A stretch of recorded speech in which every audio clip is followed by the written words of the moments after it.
जय हिंद साथियों, आपका लवली जीके टेक में फिर से स्वागत है। जी हाँ दोस्तों, अपना टॉपिक चल रहा था जलवायु। राजस्थान की जलवायु का टॉपिक चल रहा था, जिसमें मैंने आपको पार्ट 1 करवा चुका हूं, पार्ट 2 आज करवाने जा रहा हूं। आज अपने पढ़ने वाले हैं तापमान के बारे में। तापमान की शुरुआत कर रहा हूं मैं। तापमान हेडिंग डालना, तापमान। तापमान के बारे में लिखिए दोस्तों, राजस्थान का औसत तापमान, राजस्थान का औसत वार्षिक तापमान पूछूं तो कितना है, तो ध्यान रखना औसत वार्षिक तापमान है 37 डिग्री से लेकर 38 डिग्री के बीच में रहता है। उसके बाद तापमान मापी यंत्र पूछूं तो बहुत बार एग्जाम में पूछे जाने वाला क्वेश्चन है, तापमान मापी यंत्र कौन सा है। तापमान मापी यंत्र पूछूं तो कौन सा है, तो ध्यान रखना थर्मामीटर है। कौन सा है? थर्मामीटर है। उसके बाद पूछ ले कि राजस्थान का थार के मरुस्थल का तापमान कितना है।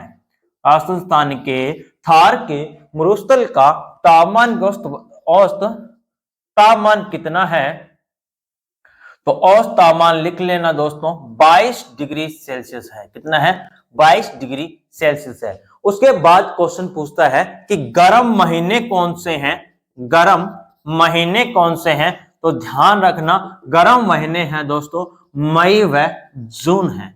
मई व जून है गर्म महीने। तो पता लग गया सर, हमें ठंडे महीने भी पता होने चाहिए। ठंडे महीने कौन से हैं, तो दिसंबर जनवरी है। कौन से हैं? दिसंबर जनवरी हैं। दिसंबर जनवरी ठंडे महीने रहते हैं, ये भी आप ध्यान रखना। उसके बाद गरम जिला कौन सा है। गरम जिला पूछूं तो गरम जिला रहता है चूरू। ठंडा जिला पूछूं तो ठंडा जिला भी चूरू। ठंडा जिला भी चूरू रहता है। ठंडा जिला भी चूरू रहता है राजस्थान में, ध्यान रखना। इतनी चीजें अपने तापमान के बारे में पता होना चाहिए। तापमान के बाद क्या मैंने, राजस्थान का औसत वार्षिक तापमान है 37 डिग्री से लेकर 38 डिग्री के बीच में। उसके बाद तापमान मापी यंत्र पूछूं तो कौन सा है, थर्मामीटर है। थार के मरुस्थल का तापमान पूछूं तो कितना है, 22 डिग्री सेल्सियस है। उसके बाद गर्म महीने पूछूं तो मई जून है। ठंडे महीने पूछूं तो दिसंबर जून है। उसके बाद गर्म जिला पूछूं तो चूरू है। ठंडा जिला पूछूं तो चूरू है। ये हमारा तापमान का रहता है। उसके बाद एक बात और भी लिख लीजिए, गर्म समय कौन सा, गर्म समय कब होता है सर, तो गर्म समय भी ध्यान रखना दोपहर के 3 बजे होता है। दोपहर के 3 बजे होता है। दोपहर के 3 बजे होता है। ठीक सर, तो हमें बता दीजिए ठंडा समय कब होता है। ठंडा समय कब होता है, तो सुबह के 5 बजे होते हैं। सुबह के 5 बजे होते हैं। 5 बजे होते हैं, ये ध्यान रखना। गर्म समय दोपहर के 3 बजे है, ठंडा समय पूछूं तो 5 बजे है। ये तापमान हो चुका है। इसके बाद मैं ले रहा हूं दैनिक तापांतर, मतलब दिन रात का टेम्परेचर। उतारो।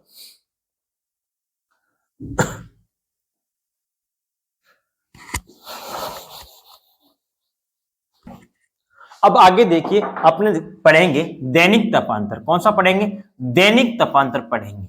दैनिक तापांतर पढ़ेंगे। जी सर, ये दैनिक तापांतर क्या होता है, तो दोस्तों ध्यान रखना दिन रात का टेम्परेचर, मतलब दिन रात का टेम्परेचर जहां समान रहे वही होता है। कौन सा? दिन रात का टेम्परेचर।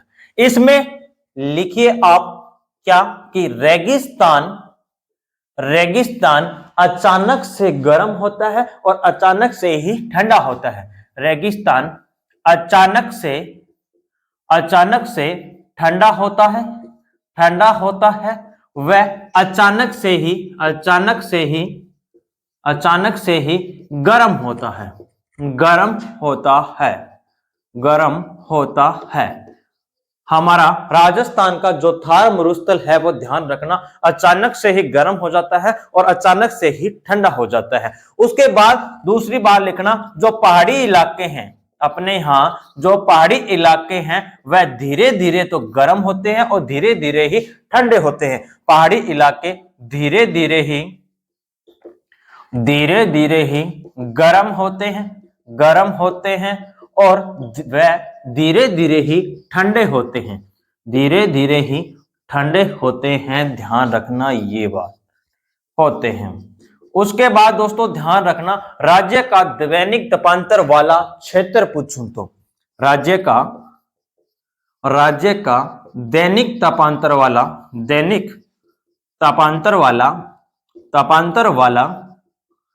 क्षेत्र पूछूं तो कौन सा आएगा? पश्चिमी क्षेत्र आएगा। कौन सा आएगा? पश्चिमी क्षेत्र आएगा। उसके बाद राज्य का सर्वाधिक दैनिक तापांतर वाला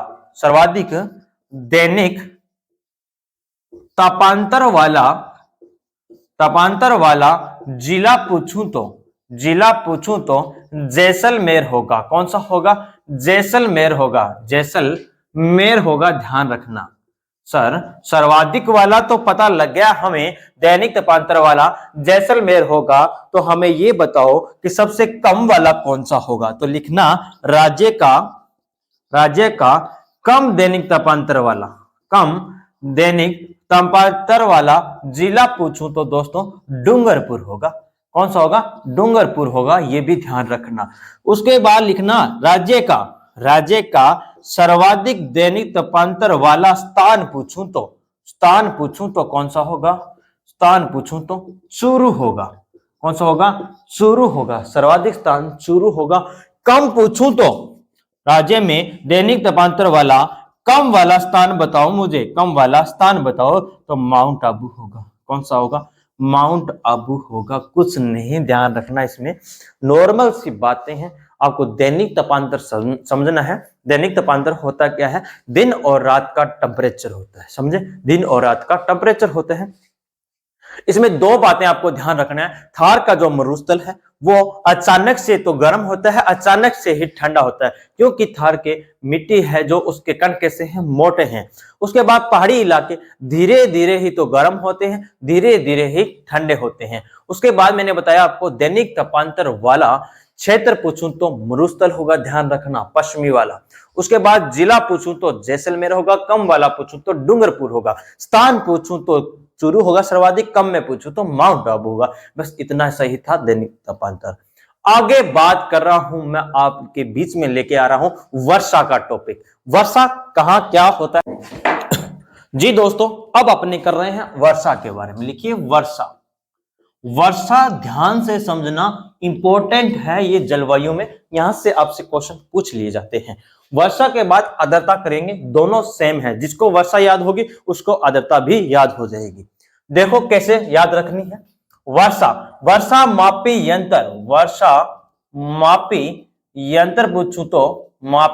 यंत्र पूछूं तो रेनोमीटर होता है। कौन सा होता है? रेनोमीटर होता है दोस्तों, ये भी ध्यान रखना। कौन सा होता है? रेनोमीटर होता है। उसके बाद मैंने बता दूं कि आपको राजस्थान का वार्षिक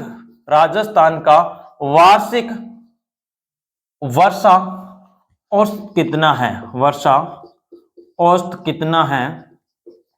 तो ध्यान रखना 57 से लेकर 58 सेंटीमीटर, ये इसका वार्षिक औसत तापमान रहता है राजस्थान में वर्षा का। उसके बाद अपने पास पूछता है कि सर्वाधिक वर्षा वाला संभाग कौन सा है? सर हमें तो ये बता दो। संभाग है कोटा। कौन सा है? कोटा है। तो कम वर्षा वाला बताओ सर। अब तो हमें कम वर्षा वाला संभाग पूछे तो जोधपुर हो जाएगा। कौन सा हो जाएगा? जोधपुर हो जाएगा। ध्यान रखना सर, ये तो हमें पता चल गया। अब मुझे तो वो बताओ ना, सर्वाधिक वर्षा वाला जिला कौन सा है? बहुत बार एग्जाम में पूछा जाता है सर ये हमसे। तो ध्यान रखना, राजस्थान में सर्वाधिक वर्षा वाला स्थान नहीं, जिला पूछे तो ध्यान रखना झालावाड़ है। झालावाड़ में सर्वाधिक वर्षा होती है, वो भी मैं आपको समझाऊंगा अभी। उसके बाद राजस्थान में कम वर्षा वाला जिला पूछूं तो कौन सा होगा? सर्वाधिक झालावाड़ में है, तो कम कहां है? जैसलमेर में है। ठीक है सर, पता लग गया हमें। सर अब स्थान के बारे में और बता दीजिएगा। जी लिखिए, राजस्थान में सर्वाधिक वर्षा वाला स्थान बताओ हमें। तो सर्वाधिक वर्षा वाला स्थान बताओ, तो स्थान है कौन सा? कौन सा? माउंट आबू है। कौन सा है? माउंट आबू है। जी हाँ सर, सर्वाधिक वाला तो पता लग गया। अब राजस्थान में कम वर्षा वाला बता दो हमें। तो कम वर्षा वाला स्थान बता दो। कम वर्षा वाला सम है। कौन सा है? सम है। सम है। 5 सेंटीमीटर वर्षा रेखा यहां से गुजरती है और वर्षा करती है कितने दिन? 1 या 2 दिन वर्षा होती है। अब ध्यान से समझना आप अच्छे से। वर्षा याद होगी तो इसके बाद आर्द्रता भी याद हो जाएगी आपको। कैसे सर बताओ? देखो, क्वेश्चन चाहे कितने भी मनते हो, आंसर उसका एक ही रहने वाला है। कैसे? थोड़ा सा ध्यान देना। सर्वाधिक वर्षा वाला संभाग पूछूं तो कोटा है। कौन सा है? कोटा। तो झालावाड़ कौन से संभाग में आता है? कोटे में आता है। कहां आता है? कोटा में आता है। ये भी आपको पता होना चाहिए। उसके बाद कम वर्षा वाला संभाग पूछूं तो जोधपुर है। तो कम वर्षा वाला जिला पूछूं तो जैसलमेर है। कौन से संभाग में आता है? अपने जोधपुर संभाग में आता है। ये ध्यान रखना। कम वर्षा वाला जिला पूछूं तो जैसलमेर है, तो स्थान पूछूं तो सम। सम कहां पड़ता है? जैसलमेर में पड़ता है। लेकिन ये ध्यान रखना, राजस्थान में सर्वाधिक वर्षा वाला स्थान माउंट आबू है। माउंट आबू झालावाड़ में नहीं है। कहां है? सिरोही में है। बस ये इंपॉर्टेंट लगा लेना। जो अलग दिखाई दे आपको वही एग्जाम में सर्वाधिक पूछा जाता है। ये भी ध्यान रखना। माउंट आबू कहां है? सिरोही में। जबकि अब आगे ध्यान देना, इतना उतारो आप, मैं समझाता हूं आपको। उतार लिया। अब देखो, थोड़ा सा ध्यान देना।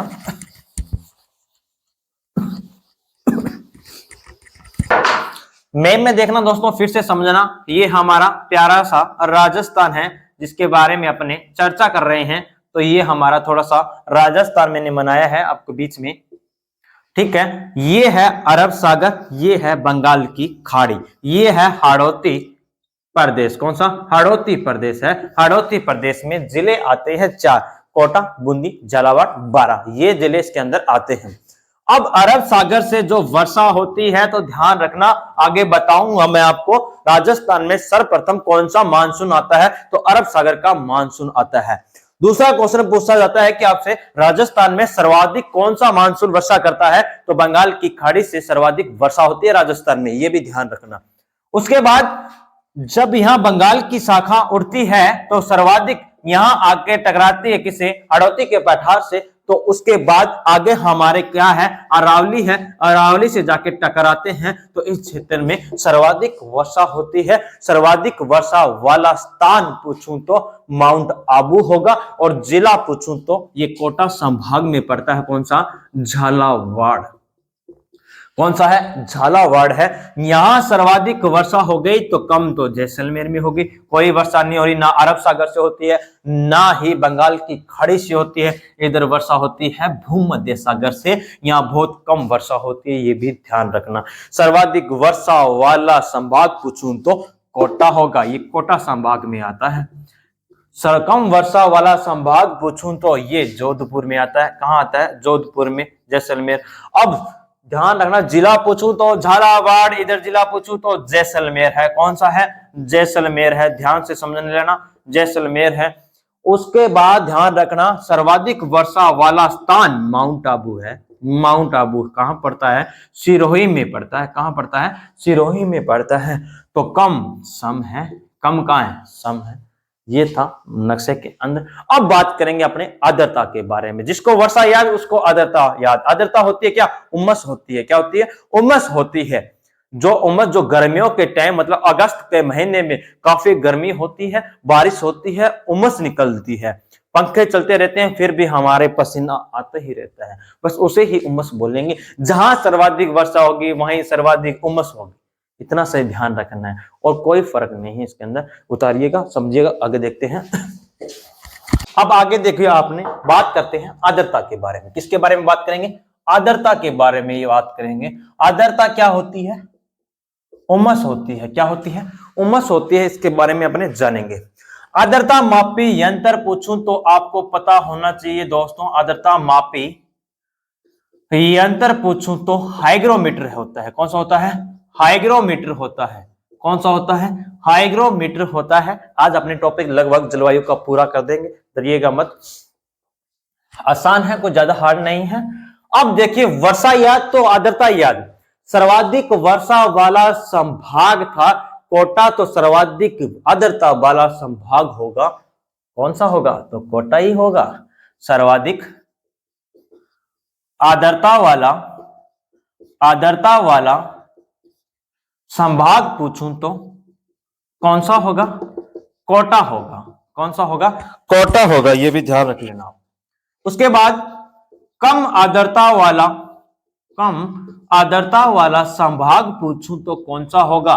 तो मुझे तो ये बता दो कि कम वर्षा वाला स्थान था, वो संभाग था, कौन सा था? जोधपुर था। तो यहीं भी जोधपुर आएगा। क्या आएगा?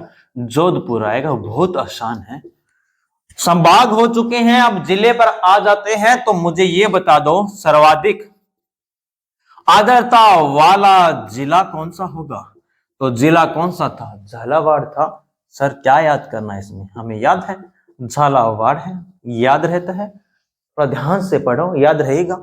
सर सर्वाधिक पता चल गया, तो कम वाला भी हमें पता है। सर्वाधिक वर्षा हो रही थी झालावाड़ में, तो कम हो रही थी कहाँ? जैसलमेर में। तो कम आर्द्रता वाला जिला पूछूं तो जैसलमेर है। कौन सा है? जैसलमेर है। उसके बाद सर ठीक है, कम आर्द्रता वाला संभाग जोधपुर। उसके बाद कम आर्द्रता वाला जिला बता देते हैं कौन जिला हो गया। तो फिर उसके बाद दोस्तों सर्वाधिक आर्द्रता वाला स्थान लिखो। स्थान कौन सा होगा? तो सर्वाधिक वर्षा वाला स्थान माउंट आबू था, तो आर्द्रता वाला भी माउंट आबू होगा। कौन सा होगा? माउंट आबू होगा। जी हाँ, माउंट आबू कहां पड़ता है? सिरोही में पड़ता है। सर कम आर्द्रता वाला बता दो हमें, कम आर्द्रता वाला स्थान बता दो। कम आर्द्रता वाला सर फिर तो सम होगा। नहीं, यही बात है इंपॉर्टेंट, जो एग्जाम में बार बार पूछी जाती है कि कम आर्द्रता वाला स्थान बताओ। तो दोस्तों फलोदी होगा। कौन सा होगा? फलोदी होगा। जो फलोदी अभी नया जिला बना है, किससे अलग होकर? जोधपुर से अलग होकर। ये भी आप ध्यान रखना। ये है आर्द्रता के बारे में जो मैंने आपको बताया। अब अपने बात करते हैं, रिपीट कर रहा हूं, फटाफट ध्यान से सुन लीजिएगा। इधर हमारे है वर्षा, इधर है आर्द्रता। वर्षा मापी यंत्र पूछू तो रेनोमीटर, आर्द्रता मापी यंत्र पूछू तो हाइग्रोमीटर है। सर्वाधिक वर्षा वाला संभाग पूछूं तो कौन सा था? कोटा था। तो आर्द्रता वाला संभाग भी कोटा। कम वर्षा वाला संभाग पूछूं तो जोधपुर, तो कम आर्द्रता वाला भी जोधपुर। सर्वाधिक वर्षा वाला जिला पूछूं तो झालावाड़। सर्वाधिक आर्द्रता वाला जिला पूछूं तो झालावाड़। उसके बाद हमारा आता है कम वर्षा वाला जिला पूछूं तो कौन सा आएगा? जिला हमारा आएगा जो जैसलमेर। उधर आर्द्रता में आएगा कौन सा? जैसलमेर। उसके बाद सर्वाधिक वर्षा वाला स्थान पूछूं तो माउंट आबू। इधर सर्वाधिक आर्द्रता वाला स्थान पूछूं तो माउंट आबू। इधर आएगा कम वर्षा वाला स्थान पूछूं तो सम आएगा। इधर ध्यान रखना, कम आर्द्रता वाला स्थान इंपॉर्टेंट था, जो था फलोदी। ये थी दोनों के बीच में अंतर, तो मैंने आपको बताया। आज अब आपने पढ़ रहे हैं राजस्थान की हवाएं और आंधियों के बारे में। हवाएं व आंधियों के बारे में पढ़ेंगे। थोड़ा सा ध्यान रखना, हवाएं व आंधियों के बारे में पढ़ रहे हैं। इसमें पहला क्वेश्चन रहने वाला है अपना कौन सा? कि सर्वाधिक आंधियों वाला, सर्वाधिक आंधियां कौन से महीने में आती है? सर्वाधिक आंधियां कौन से महीने में आती है? ये भी ध्यान रखना, महीने में आती हैं। तो ये आती हैं मई जून में। कब आती है? मई जून में आती है। मई जून में आती है। उसके बाद लिखना धीमी गति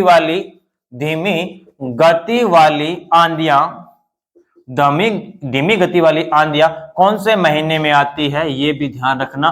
तो नवंबर के महीने में आती है। कब आती है? नवंबर के महीने में आती है।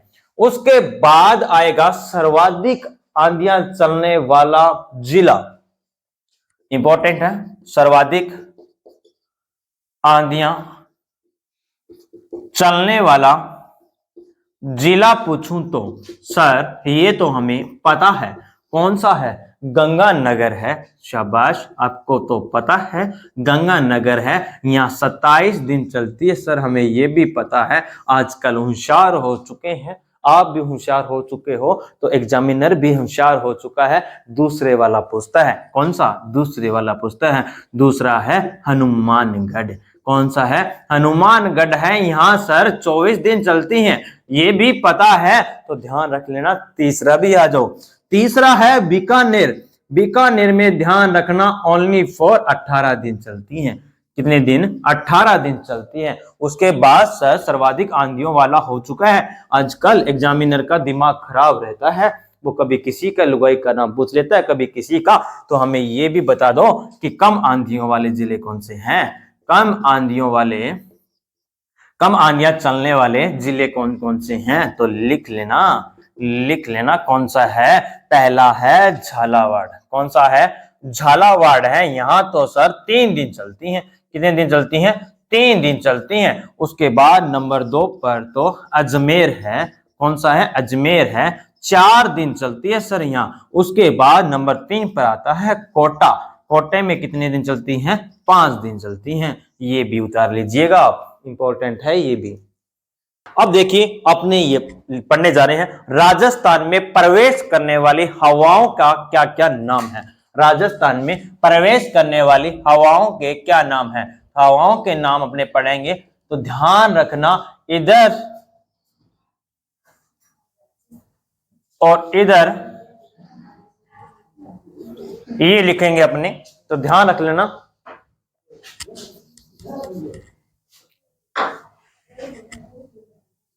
इधर दिशा है पूरब, इधर है पश्चिम, इधर है उत्तर, इधर है दक्षिण। पूरब से जो हवाएं आती हैं उनका क्या नाम है? ये अपने को पढ़ना है। पूरब से जो हवा आई उसका नाम पड़ा पुरवैया। क्या नाम पड़ा? पुरवैया नाम पड़ गया। और क्या नाम पड़ा? और पुरवाई नाम पड़ा। और क्या नाम पड़ा? और पुरवा नाम पड़ा। क्या नाम पड़ा? पुरवा नाम पड़ा। पूरब से जो हवा आई पुरवैया नाम पड़ा, पुरवाई पड़ा, पुरवा पड़ा, और इसको क्या कहते हैं? अगुणी। ये कौन सी दिशा अगुणी के नाम से जानी जाती है? हवा आई तो अगुणी साइड आने लग रही है, तो पहियों बागड़ी में बोल देते हैं। उसके बाद पश्चिम में आओ। पश्चिम में बात करूं तो ध्यान रखना, पश्चिम से जो हवा आई नाम पड़ा क्या? पिछवाई। क्या नाम पड़ा? पिछवाई नाम पड़ा। और क्या नाम पड़ा? पछऊ पड़ा। कौन सा नाम पड़ा? पछऊ पड़ा। और क्या नाम पड़ा? पिछुआ पड़ा। कौन सा पिछुआ पड़ा?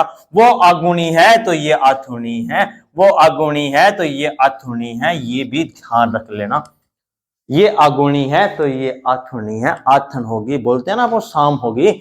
उसके बाद उत्तर से जो हवा आई नाम पड़ा उत्तराद। क्या नाम पड़ा? उत्तराद नाम पड़ा। और क्या नाम पड़ा? धरोड़ पड़ा। और क्या पड़ा? धराव पड़ा। ठीक है सर, ये भी हमें याद हुआ। दक्षिण में तो ध्यान देना, भारत के नीचे लटका हुआ श्रीलंका है। कौन श्रीलंका है? श्रीलंका है। दक्षिण से जो हवा आई उनका नाम पड़ा लंकाऊ पड़ा। लंकाऊ पड़ा, तो ध्यान देना लंकाऊ और धराऊ आमने सामने है। लंकाऊ और धराऊ आमने सामने है। धराऊ तो उत्तर में है, लंकाऊ तो दक्षिण में है। ठीक सर, हमें ये भी याद हो चुकी है। आप आगे बताइए हमें। दोस्तों थोड़ा सा ध्यान देना और समझना मैं क्या बोल रहा हूं। ये दिशा है पूरब, ये है पश्चिम, ऊपर वाली उत्तर, ये दक्षिण। तो मेरा क्वेश्चन हो गया कि दक्षिण पश्चिम से आने वाली हवाओं का क्या नाम पड़ा? तो समुद्री नाम पड़ा। क्या नाम पड़ा? समुद्री। जो समुद्र से उठ के आई हवाओं का नाम पड़ा समुद्री नाम पड़ गया। ठीक है। पूरब और उत्तर पूरब से जो हवा आती है उसका नाम क्या पड़ा? तो संजेरी नाम पड़ा। क्या नाम पड़ा? संजेरी नाम पड़ा। क्या नाम पड़ा? संजेरी नाम पड़ा। ठीक है सर, ये भी हमें याद होगी। उसके बाद उत्तर पश्चिम जो हवा आती है नाम पड़ा उसका क्या? सूर्या। क्या नाम पड़ा? सूर्या नाम पड़ा। एक रह गई पूर्व, दक्षिण पूर्व से जो हवा आती है उसका नाम क्या है सर? उसका नाम चील है। क्या नाम है? चील है। तो ध्यान रखना, सूर्य के सामने चील है, सूर्य के सामने चील है, सूर्य के सामने चील है। तो इधर ध्यान रखना, समुद्र में संजेरी है, समुद्र में संजेरी है। ये हमारा था जलवायु वाला टॉपिक, जो कि भाग 2 कंप्लीट हो चुका आज। इसका भाग 3 जो आप इसके अंदर रहे, कोपेन रहा है, ट्रिवाथा रहा है, थानवेट रहा है, उनको मुख्य रूप से तो वो है इंपॉर्टेंट, जो आपको एग्जाम से पूछते हैं, जो जलवायु के हीरो रहने वाले हैं। जी हां दोस्तों, अगली वीडियो आपको मैं कल लेके आऊंगा, भाग 3। वीडियो अच्छी लगी तो वीडियो को लाइक कीजिएगा, शेयर कीजिएगा, कमेंट कीजिएगा, और मिलते हैं अगली वीडियो में। जय हिंद, जय भारत।